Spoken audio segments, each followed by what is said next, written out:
Thank you, Mr. Chairman. Thank you, Madam Secretary, for being here and helping us answer the fundamental question of whether we care about our sovereignty and the rule of law in our country. And unfortunately, I have the now cynical view that I'm not so sure we all agree on that we all value the rule of law and value the ability to manage our border effectively. A lot of questions have come up about the humanity of our policies, as they should. There's some rightful anger about family separation. But unfortunately, it's myopic because nobody ever talks about the other issues that we might have when it comes to our humanity. There's a young woman in my office yesterday. She's from Mexico. She's about 18 years old. She was taken across the border, kidnapped about 5 years ago. On the third attempt, because they were turned back twice by Border Patrol, on the third attempt they made it through, and she was brought to New York City where she was raped approximately 30 times a day for 5 years. I don't know why nobody talks about that kind of stuff. When I was at the border in McAllen, in one day, in one location, 16 kids came across with adults that were not their parents. Further questioning and follow-through led to a stash house with 54 people kidnapped inside in Houston.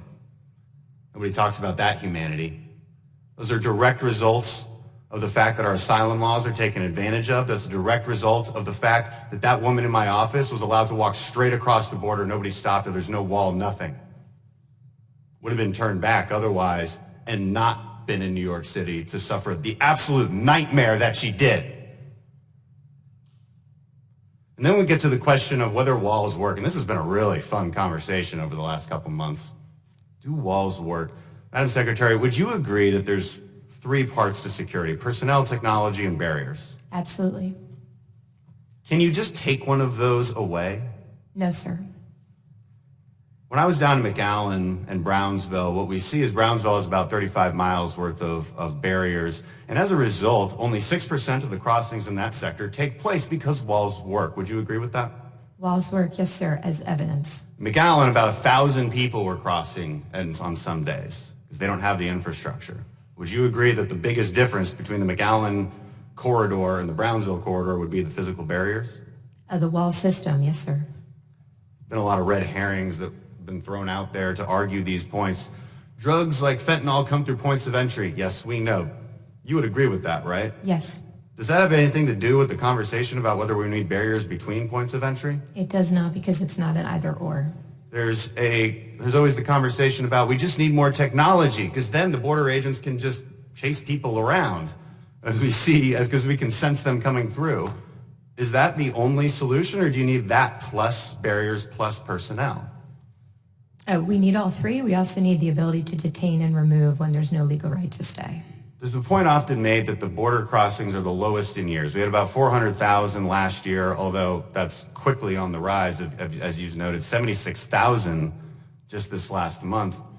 The point is often made that because it's lower than in the year 2000, that there's no crisis. Is that accurate? Is 400,000 a year a low number?